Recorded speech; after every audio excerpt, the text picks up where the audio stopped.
I didn't know what I was walking into. Not at first, anyway. It all started with a simple text. Mia, my wife, was away for the weekend with her friends. Nothing unusual about that. We'd been married for almost 4 years, and she had always enjoyed her time with her closest friends, especially on the rare occasion when they could get away for a girls' weekend. This wasn't their first one, and I didn't think it'd be the last. But this time, something felt different. She left Friday afternoon, just before I got home from work. The last thing she said to me as she was walking out the door was, "I'll be back Sunday night. Don't miss me too much." I smiled and waved as she disappeared down the driveway.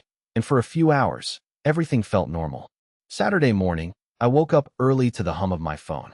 It wasn't a text from Mia, though.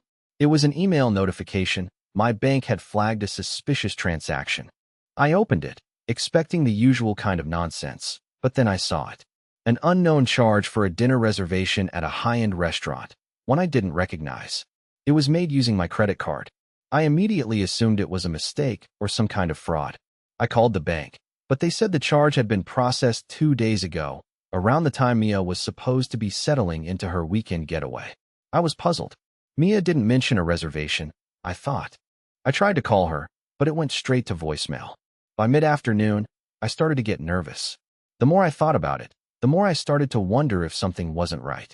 I couldn't shake the feeling that Mia had been evasive lately. A few days before she left, she'd been quieter than usual. We'd been getting along fine, but there was this odd distance between us that I couldn't explain. But it didn't hit me until now, while sitting alone in our apartment, that something had shifted. She'd mentioned she was meeting with the girls, but nothing specific. It just seemed a little off. I texted her again. "Hey, everything good?" Saw a strange charge on the card. Minutes passed with no response. That wasn't like her. Mia was always quick to reply, especially if it was something urgent. I tried again, this time more direct. "Mia, where are you? I'm worried. What's going on?" Still nothing. By evening, I was losing patience. I hated feeling like this, but I couldn't deny the gnawing sense of something being wrong. That's when the next text came through, but it wasn't from Mia. It was from Rachel, one of Mia's best friends. She wrote, "Don't freak out, but Mia is pretty drunk. She's been all over the bartender all night, and I'm not sure what's going on. Just wanted to give you a heads up." I froze. I stared at the message for what felt like an eternity, rereading it over and over. Mia? Drunk? The bartender? My heart started racing. It wasn't that I didn't trust Mia, I did. But this felt different. I called Rachel immediately, hoping for some sort of explanation. When she picked up, her voice was shaky. "Look, I don't know what to say, but Mia's not acting like herself," she explained. "She's been laughing too much, touching the guy a little more than I'm comfortable with. I don't know if you want me to tell her, but I figured you'd want to know." My stomach dropped. Rachel had always been honest with me, but this was starting to feel like something more than just a casual misunderstanding. "Is she okay?" I asked, the words coming out almost frantic. "She's fine," Rachel replied quickly, but I could hear the hesitation in her voice. "She just keeps telling everyone she's having fun. But trust me, it's more than that." I didn't know what to do. I tried calling Mia once more, but her phone just rang and rang, with no answer. I wasn't even sure what I was hoping for. Some explanation? A sign that everything was still normal? But the more I thought about it, the worse it got. Something was happening, and Mia wasn't the woman I thought she was. The idea of her with someone else, it made my chest tighten. My hands shook as I held the phone to my ear, waiting for a response that never came. I ended up not sleeping that night. I just stared at the ceiling, replaying everything in my mind. I couldn't help but feel betrayed, even though I had no concrete proof. This strange feeling of doubt began to consume me. The more I thought about it, the more I convinced myself something was off. Then, as the sun came up, I received another message from Rachel. This time, it was more urgent. "I don't know what's going on, but Mia's with the guy right now. She's not talking to me anymore. I think she's made a mistake. I'm really sorry, I don't know how to fix this." I felt a lump in my throat. Made a mistake? What kind of mistake? Was she cheating? And why hadn't she told me? Why had Rachel only now reached out when it was already too late? By the time I got that message, I was on the verge of calling off the entire weekend, hopping in my car, and showing up to see for myself. I had to know. The truth was eating me alive. But then, the worst part came. Mia finally texted me back. "I'll explain when I get back. Don't worry. Everything's fine. And I wondered, was it really? Sunday came and went, but Mia didn't return. She had promised she'd be back by the afternoon, but as evening settled in, there was still no sign of her. I kept telling myself that she'd just gotten caught up in the fun and was probably enjoying herself more than she'd planned. But the longer she stayed away, the more uneasy I became. The silence was deafening. My phone sat on the coffee table, completely still, with no new messages from her. I tried not to overthink it. After all, we had been through plenty of weekends apart, and I was always happy for her to enjoy time with her friends. But this felt different, strangely different. The text from Rachel, the way Mia had responded to me on the phone the night before, it all felt off. Around 9 p.m., I got a call. It wasn't Mia, but it was the last person I expected to hear from, her father. We didn't have the closest relationship, but I had always been polite. "Hey, Mark," I said, answering the phone.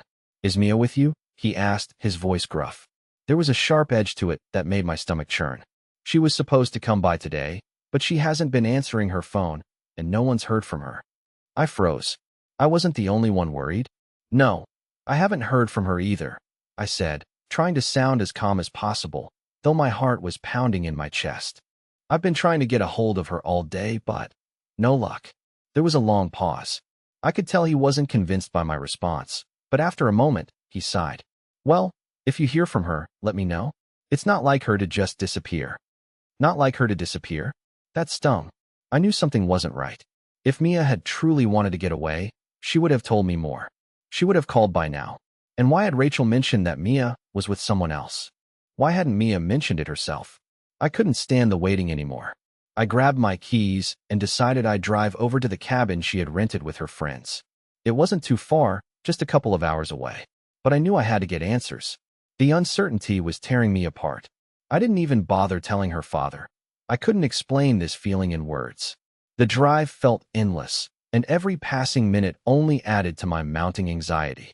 As I drove, I thought about everything Rachel had said.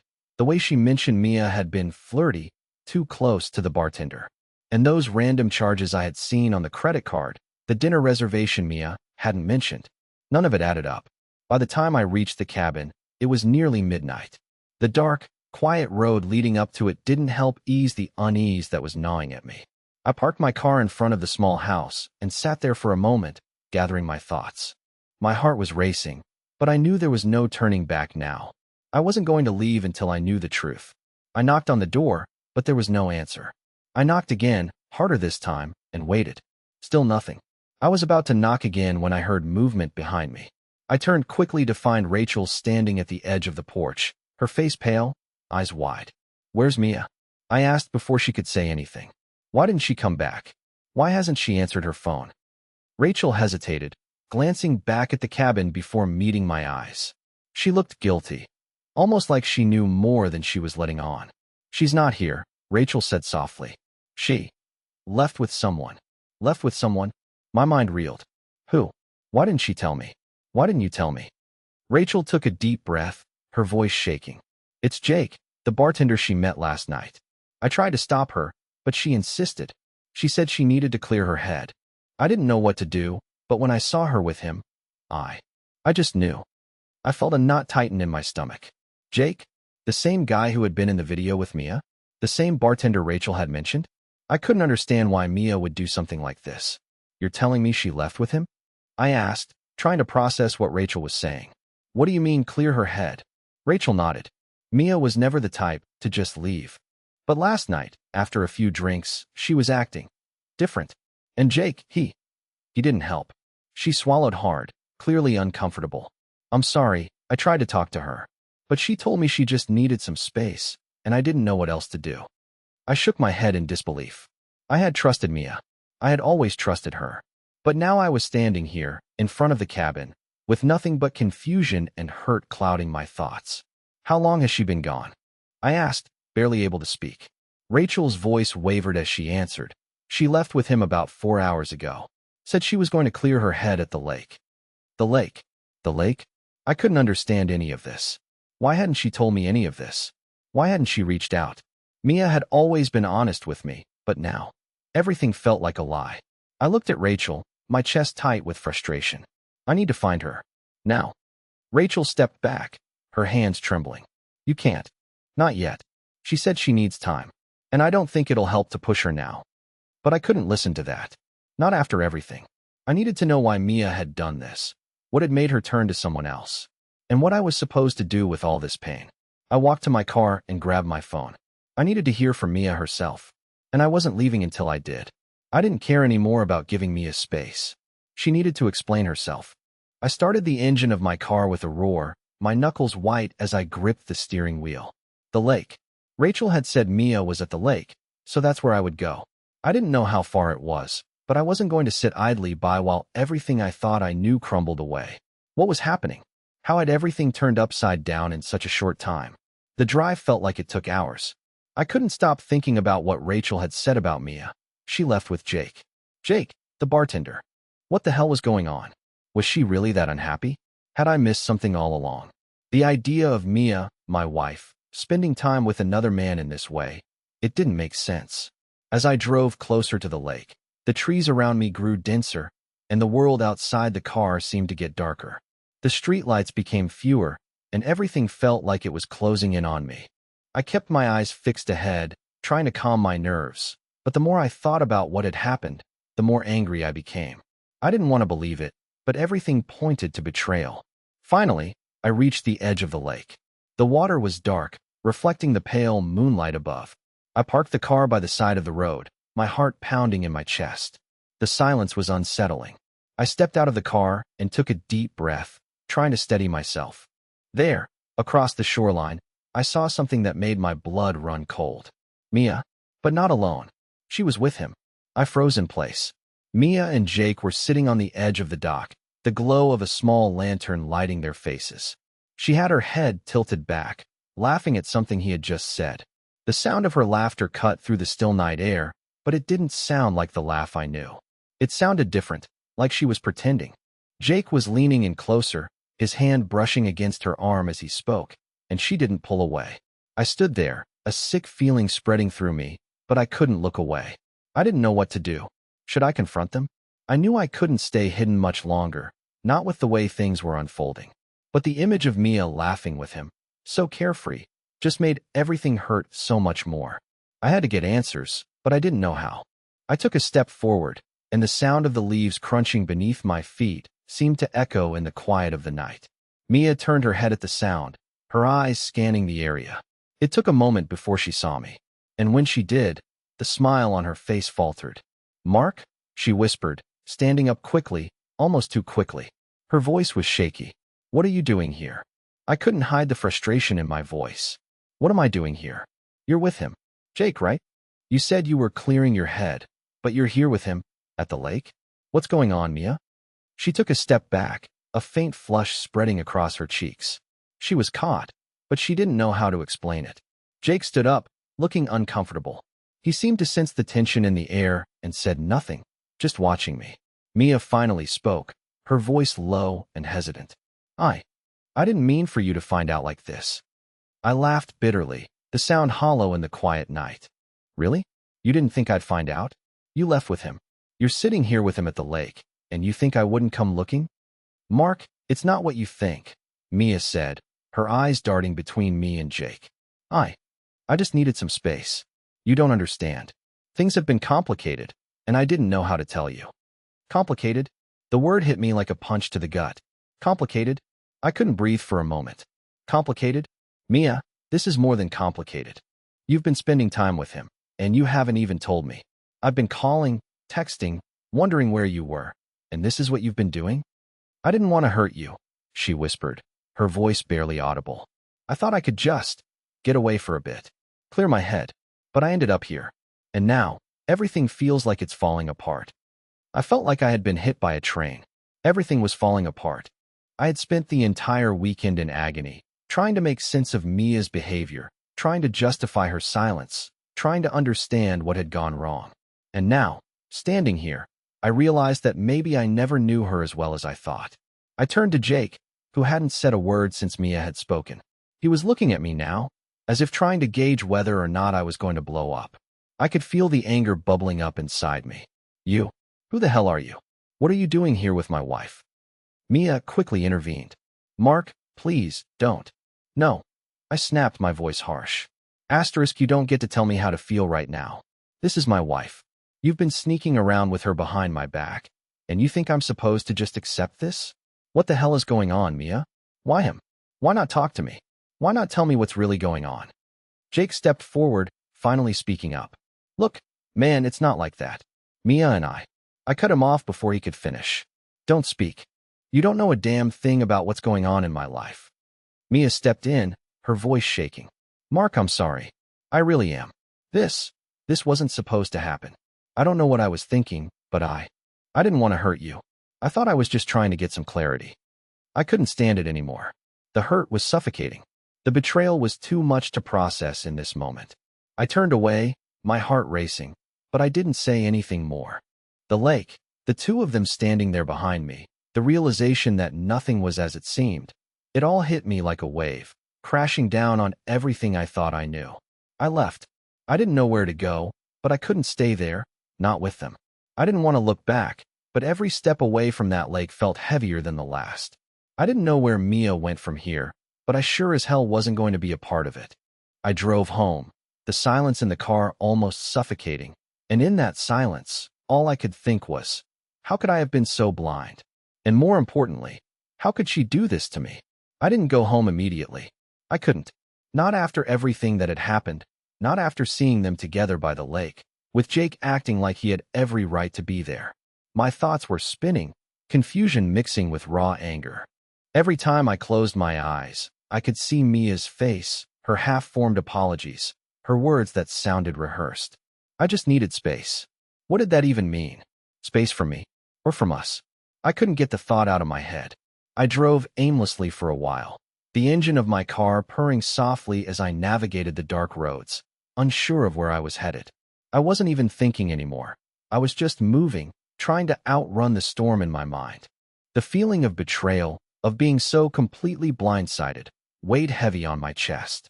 I had trusted Mia. We had been building something for years, planning our future together. And now, in one night, it all felt like it had come crashing down. It wasn't until I reached a quiet part of town that I pulled over and stopped. The streets were nearly empty, the occasional car passing by. I sat in the car for a while, not sure what to do, my fingers tapping on the steering wheel as my mind raced. My phone buzzed in my pocket, snapping me out of my thoughts. It was a text from Mia. Mark, please. I'm so sorry. I'll explain everything. Just please talk to me. I stared at the screen.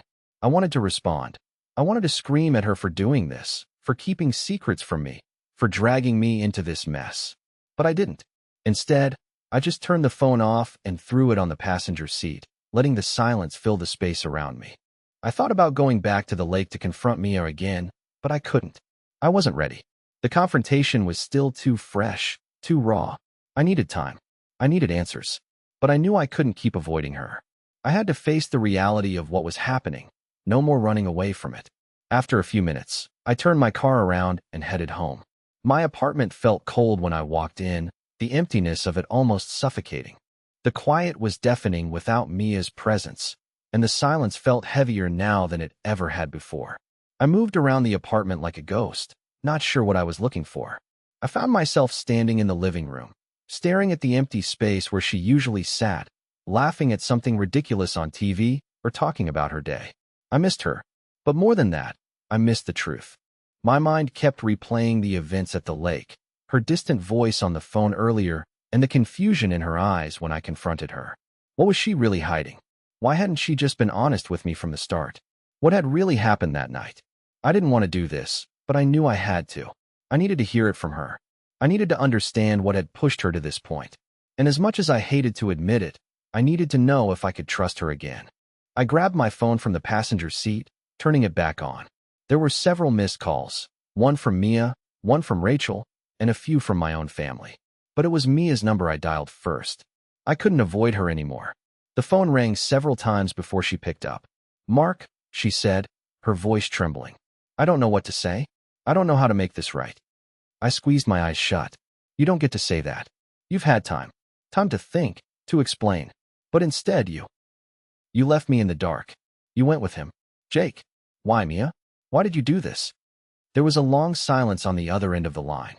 I could hear her breathing, the slight shakiness in her voice. I didn't know how to tell you. I didn't know how to explain it. It wasn't supposed to happen like this. It wasn't supposed to happen like this. I gripped the phone tighter, my jaw clenched. Then why didn't you stop it? Why didn't you stop yourself from going to him, from choosing him? I wasn't thinking clearly, she replied quietly. I thought I just needed space, and then one thing led to another. But it's not what you think, Mark. It wasn't. It wasn't an affair, at least not in the way you think. I could feel my anger rising again, but I tried to keep my voice calm. Then what was it, Mia? What did you need from him that you couldn't get from me? I don't know, she whispered, sounding broken. I just felt lost. Everything between us was. It felt like it wasn't enough anymore. I thought that being away from you for a little while would help me figure things out. But now, I see that I've just made everything worse. Her words hit me like a punch to the stomach. It wasn't enough anymore. That's what she was saying. All the years, all the plans, all the love we'd shared, it wasn't enough? I didn't know how to respond. Part of me wanted to scream, to demand answers that she probably didn't even have. The other part of me wanted to tell her it was over, that I couldn't do this anymore. But something in me held back. Maybe it was the small part of me that still loved her, that still wanted to believe this could be fixed. But could it? Could I ever trust her again? Could we ever get back to what we had before all of this? I'm sorry, Mia said softly. I truly am. But I don't know how to fix this, Mark. I don't even know where to start. I swallowed hard, my throat tight with emotion. I don't know either, Mia. But I need answers. I need the truth. I need to know what I'm dealing with before I can even think about moving forward. There was a long pause, and for a moment, I wasn't sure if she was even still there. But when she spoke again, her voice was thick with emotion. I want to make this right. I'll do whatever it takes. I wasn't sure I believed her, but something in the way she said it made me wonder if there was still a chance. Maybe not for us, not yet, but for the truth, for the answers I so desperately needed. And that was the first step toward understanding what happened, what went wrong, and whether or not we could salvage what had been broken. The conversation with Mia had left me more conflicted than ever. The rawness in her voice, the pain she seemed to carry, made me want to believe her. But then, everything else, the way she had acted, the way things had escalated without warning, kept gnawing at me. How could I trust her now? She'd broken something that wasn't easily mended, no matter how many times she said she was sorry. I sat there in the quiet of my apartment, phone still pressed against my ear, unable to let go of the moment. Was it fixable? Could we even go back to how things were? The silence stretched on between us, and Mia's voice eventually cut through, softer now. Mark, please, just give me a chance to explain. I'll come home tomorrow. We'll talk more then. The line was shaky, uncertain, like she wasn't even sure what to say anymore. It was the same old dance, the I'll fix it routine that felt like a band-aid on a wound that needed stitches. But there was something in her tone, something in the way she said it, that made me wonder if she truly regretted what had happened, or if it was just another plea for forgiveness to avoid the consequences of her actions. I didn't know what was real anymore. I ended the call abruptly. The answer wasn't on the other end of that phone. I needed to think, really think. I couldn't keep letting this cycle of confusion dictate my life. I spent the rest of the night pacing the apartment, letting the cold air from the balcony fill the room. My mind wouldn't stop spinning. Part of me wanted to believe Mia was still the woman I married, the one who had stood by me through everything. But there was another part of me that kept asking, what if I was just blind to it all? I couldn't ignore the way she had acted when I confronted her, how quickly she turned defensive. Why hadn't she come clean earlier? Why did it take me catching her, confronting her, for her to admit that something was wrong? I needed more than apologies. I needed clarity. And I wasn't going to get it by waiting for her to return and tell me everything I wanted to hear. The next day, I did something I hadn't planned on doing, something that felt wrong, but necessary. I called Rachel. I had to hear it from someone else, someone who knew what was really going on, someone who might give me the truth, not just the half-hearted explanations I had been getting. Rachel answered on the third ring. Her voice was quieter than usual. Mark, I need to know everything, I said, cutting straight to the point. I'm not doing this anymore, Rachel. I'm not going to sit here and let Mia feed me these half-truths. You were there. You know what happened. I need the truth, all of it. There was a long pause on the other end. I could tell Rachel was thinking about whether or not she should tell me more. She didn't know how much I already knew, and I didn't know how much I should push. But I couldn't wait anymore. All right, she said finally. I didn't want to be the one to say this, but I can't keep quiet anymore. Mia has been different for a while now. You probably noticed it too, right? How distant she's been. But it wasn't just a phase. She's been struggling for months, Mark. She didn't know how to talk to you about it. Months? My heart sank. I had no idea. I had been so wrapped up in my own routine that I didn't notice how much Mia was pulling away. She started talking to Jake a while ago. Rachel continued, her voice softer now. At first, it was just casual. He'd serve her drinks, chat with her at the bar. But she started spending more time with him, coming home late, not really talking about her day. And then one night, it changed. I saw them together. Mia was so different with him, Mark. It wasn't just a fling. It was more. And I'm sorry, I didn't know how to tell you. I didn't want to make it worse. The words hit me like a tidal wave, knocking the air out of my lungs. It wasn't just a fling. My mind was reeling. So, you're telling me it's been going on for months? This wasn't just some one-time mistake? Rachel hesitated before answering. Not at first, but yes, it went on for longer than you know. Mia didn't want to admit it to herself, and she definitely didn't want to hurt you. She felt like you weren't the same anymore. I think she thought she could fix whatever was wrong by running away. But it all went too far. I closed my eyes, pressing the heels of my hands against them, trying to push away the images of Mia with Jake. But they wouldn't go away. They were burning into my mind, flashing in front of me, over and over. I wasn't angry at Rachel anymore. She wasn't the one who had betrayed me. But the truth she'd just laid out before me, the truth Mia should have given me, it was too much to digest all at once. How had I missed it? How had I not seen the signs? And why didn't Mia trust me enough to come to me sooner? I don't know what to do with this, Rachel, I said, my voice low. I thought I knew her. But now, I don't know what's real anymore. Rachel's voice softened. You'll figure it out. You have to. But Mark, just remember, sometimes people make mistakes because they don't know what else to do. Mia didn't want to hurt you, not in the way she did. But that doesn't change what happened. I let her words sink in for a moment, the weight of them settling over me. My world felt like it was falling apart, and the only thing holding it together was a string of conversations that didn't seem to make sense. When I finally hung up the phone, I sat there for a long time, processing everything. I couldn't deny what had happened. I couldn't deny the truth that Rachel had just given me, even if it hurt more than anything I'd ever experienced. But the hardest part was still to come, the conversation with Mia, the one where we would face the reality of everything. Would it be enough to fix us? Or had everything we'd built been shattered beyond repair? The days after my conversation with Rachel blurred into one long, painful waiting game. Mia hadn't come home yet. Each passing hour felt like a lifetime. Every part of me was screaming for answers, for closure, for the truth to finally surface. The uncertainty was eating me alive. What was Mia doing? Was she really staying at the lake with Jake? Was she actually processing everything? Or was she still avoiding the reality of what she had done? I'd spent the first few days in a haze of confusion. Every time I tried to focus on anything, work, TV, even just basic tasks around the apartment, I found myself lost in thoughts of her, of him, and the mess I had no control over. I kept asking myself the same questions. What happened to us? Why didn't I see it sooner? On the third day, Mia finally texted me. It was short, but it was something. Mark, please don't make any decisions yet. I'm coming home tonight. We need to talk. I stared at the text, trying to process it. She was coming home tonight. This was the moment. This was the conversation I had been dreading and longing for all at once. I had no idea how I was supposed to handle it.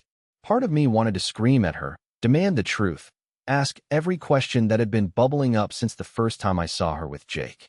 Another part of me wanted to collapse in her arms, to beg her to come back and tell me everything was going to be okay, even though I knew deep down that nothing could ever be the same again.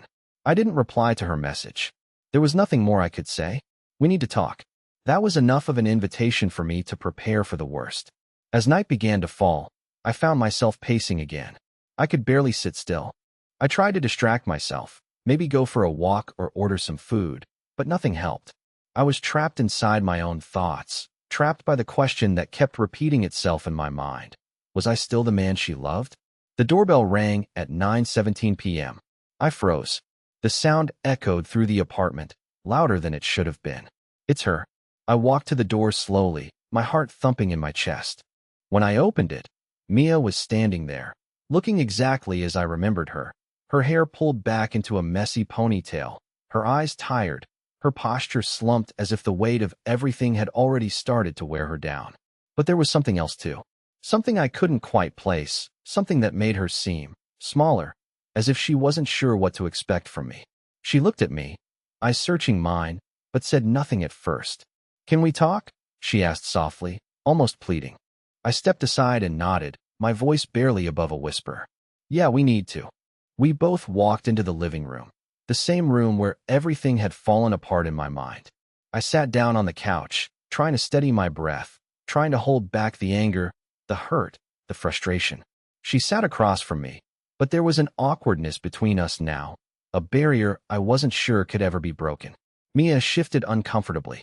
I don't even know where to start, Mark." "Then start with the truth," I said, my voice tight, my eyes not leaving hers. "Tell me what happened. Tell me why this happened." Her lips trembled as she opened her mouth to speak, but the words didn't come at first. She took a deep breath, clearly struggling to find the right thing to say. "I don't know," she whispered. "I really don't know. I never wanted to hurt you, Mark. I didn't plan for any of this. But, somewhere along the way, I started feeling like I was losing myself. Like I didn't know who I was anymore. I kept thinking that a weekend away, some time with the girls, would fix it. But I ended up running away from the one person who always made me feel safe. And then I met Jake. And things just happened. Things just happened," I repeated, a bitter laugh escaping my throat. "You left with him, Mia. You didn't just meet him. You chose him over me. You didn't think once about how I would feel?" Her eyes welled with tears as she looked down, her hands trembling in her lap. I thought I was doing the right thing at the time. I thought I could figure things out, that it was just a momentary mistake. But then it wasn't just that. And I kept making excuses. And I didn't know how to stop. I didn't want to hurt you. But I did. The words hit me like a punch to the stomach. I was trying to process everything she was saying, but my mind was fogged with anger and confusion. Did she really think I could understand this? Did she really think a few tears would change anything? "Mia, I can't just forget this," I said, my voice shaking now. "This isn't just something that goes away with an apology. You've betrayed me, and you don't get to expect that I'll just forgive you because you feel bad about it." "I know," she whispered, her voice barely audible. "I don't expect you to forgive me, but I am sorry. So sorry. And I understand if you don't want to stay with me after this. I really do. But I want to try, Mark. I want to fix what I've broken, even if it takes everything I have." The room was silent for what felt like an eternity. I didn't know how to respond to her. Part of me wanted to believe her, wanted to give her another chance. But how could I? How could I ever trust her again after everything? I stood up, walking away from her, my back to her as I tried to collect my thoughts. My mind was racing. Should I stay and try to work through this? Should I leave and never look back? "I don't know if I can do this, Mia," I said, my voice cracking as I finally turned to face her. "I don't know if I can forgive you. But I can't live like this either." She stood up too, wiping away her tears, her face pleading. "Mark, please. I know I've ruined everything, but I swear I will do anything to make it right. I just need you to give me a chance." I looked at her for a long moment, weighing the decision. Could I go back to how things were? Could we move forward after everything that had happened? Or was this the end of it all? In the silence of that moment, I realized that no matter what I chose, nothing would ever be the same. The silence in the room stretched on, thick and suffocating. My mind was a whirlwind of emotions. Anger, hurt, betrayal, confusion, but also something I didn't expect, hope. Was that even possible? Could there still be something worth saving after all of this? I didn't want to admit it, but part of me still loved her, and that love had clouded my judgment.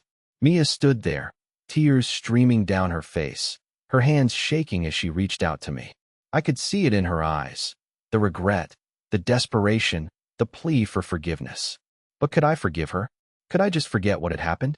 Forget the betrayal, the lies, the way she had turned to someone else when she was supposed to be with me? I ran a hand through my hair, the frustration building. How did we get here? It felt like just yesterday we were planning our future, talking about kids, about where we'd go for our next vacation, about everything that made us us. And now, here we were, standing on the edge of a cliff, uncertain whether we'd ever be able to climb back up. Mia stepped closer, her voice barely a whisper. Mark, please. I know I've hurt you. I know I don't deserve your forgiveness. But I'm asking for a chance. One more chance to show you that I can be the woman you fell in love with. I can be that woman again. I looked at her, and in that moment, I saw everything we had built together, the good, the bad, the moments that had defined us. But I also saw the cracks, the deep ones, the ones that couldn't be easily repaired with a few words. I knew that the decision I was about to make wasn't just about whether I could forgive her. It was about whether I could live with the consequences of my choice. You've broken my trust, Mia, I said, my voice thick with emotion. You've shattered everything we had, and I don't know if I can just pick up the pieces. But you're asking for more than forgiveness, aren't you? You're asking for me to believe that we can go back to what we were. She nodded, her gaze never leaving mine. Yes, I'm asking you to believe in us, to believe in what we've built, to believe that I can change. I know it's going to take time. I know it's going to be hard, but I'm willing to do whatever it takes. I wanted to believe her. I wanted to hope that this was just a mistake, that the woman I had married was still inside her somewhere. But could I really trust her again? Could I ever forget what I had seen, what I had learned? Could I live with the memory of her with him, laughing together by the lake, touching him as if she didn't care about the vows we had made to each other? I don't know. I replied, my voice shaking. I want to believe you. I do. But trust. Trust isn't something that just comes back after it's been broken. It's not something I can just turn on and off. Mia's face crumpled, her shoulders slumping as if the weight of my words had physically crushed her. She looked so small, so fragile in that moment, and I felt a pang of guilt. But I couldn't let that cloud my judgment. This wasn't just about her. It was about me, about what I could live with, about whether I could be the man I once was if I stayed in this relationship. I know, Mark, she whispered, taking another step toward me. I don't expect things to go back to normal right away, but I promise you, I will do everything in my power to earn back your trust. Every day, I will fight for this marriage if you'll let me. Her words were soft, but they were powerful, and they struck a chord deep inside me. I wanted so badly to believe in her, to believe in us. I wanted to say, yes, Mia, I'll forgive you. We'll make this work. But I couldn't. Not yet. Not when the wound was still too fresh. Not when the pain of what had happened was still so raw. I turned away, walking over to the window, looking out at the city lights below. The cold air from the open window hit my face, and I closed my eyes, trying to collect myself. What was the right decision? I don't know if I can do this, Mia, I said, my voice barely audible. I don't know if I can look at you and forget what you've done. I don't know if I can trust you again. She came up behind me, standing quietly, unsure of what to do. She didn't reach for me, didn't try to touch me. She just stood there, waiting for me to make up my mind. Finally, I spoke again, my voice cracking with the weight of everything. I need time. I need to think. I can't make a decision tonight. Mia nodded slowly, as if she already knew the answer, as if she had been preparing for this moment. I understand. Take all the time you need, Mark. I'll be here when you're ready. I'll be here, and I won't leave until we figure this out. I didn't turn to face her, but I heard the sincerity in her voice, the quiet desperation that mirrored my own inner turmoil. I didn't want to let go of her. I didn't want to let go of everything we had fought for, everything we had built together. But I also couldn't ignore the fact that what she had done, what we had both allowed to happen, had changed everything. The rest of the night passed in a blur. Mia slept in the guest room, and I stayed up, pacing the apartment, lost in thought. I kept thinking about the choices ahead of me, about whether I could trust her again, about whether we could ever find our way back. But the truth was, I wasn't sure. I didn't know if the love I still had for her was enough to overcome the betrayal, the damage that had been done. And I knew one thing for sure. Whatever decision I made next, it would change everything. The days that followed felt like an endless loop of questioning, second-guessing, and searching for answers in the quiet moments of solitude. Every time I saw Mia, I felt a little bit of the love we once shared stir, but there was also that voice inside me, telling me not to trust so easily, warning me not to let her get close again. The tension between us was palpable, and the weight of our unspoken words hung heavy in the air. Mia had given me the space I needed. She hadn't pushed me to make a decision, hadn't begged for my forgiveness. She simply waited, just as she said she would. Her patience was both comforting and maddening. because every moment I spent in limbo only made it harder to decide what I truly wanted. And then, one night, it happened. I was sitting on the couch, staring at the same wall where I had stood just days earlier, torn apart by what Mia had done. I could feel the strain in my chest, the pressure of making a choice.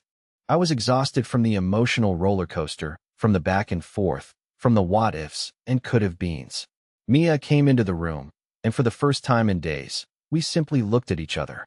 No words, no apologies, no defenses, just the two of us, standing there, silently acknowledging what had passed between us. "I don't know what the future holds, Mia," I said quietly, my voice steady but unsure. "I don't know if we can go back to the way things were, but I'm willing to try. If you are." She looked at me, her eyes full of gratitude and relief. "I'll take whatever you can give me," she whispered, walking closer. "I'll fight for us, every single day." I didn't have all the answers, and I didn't know how long it would take for the scars to heal. But I realized something important in that moment. I still loved her. And maybe, just maybe, love was enough to start over. It wasn't about going back to who we were, but about building something new from the broken pieces. Mia's hand reached out, tentative at first, but I took it. For the first time in days, we held hands, and it felt like a promise. A promise to rebuild, to communicate, to be better. We weren't perfect, and our relationship would never be the same. But we could grow from this. We could learn from the mistakes we'd made and become stronger for it. "I love you, Mark," she said softly, her voice full of sincerity. "I love you too," I replied, my heart lighter than it had been in days. "And I'm willing to give us another chance. We'll take it one day at a time, together." And so we did. The road ahead wouldn't be easy. It would take time, and there would be challenges. But for the first time in what felt like forever, we were both ready to face those challenges together. Our story wasn't over. It was just beginning again. We may have lost our way for a while, but we found each other again. And that, in itself, was worth everything.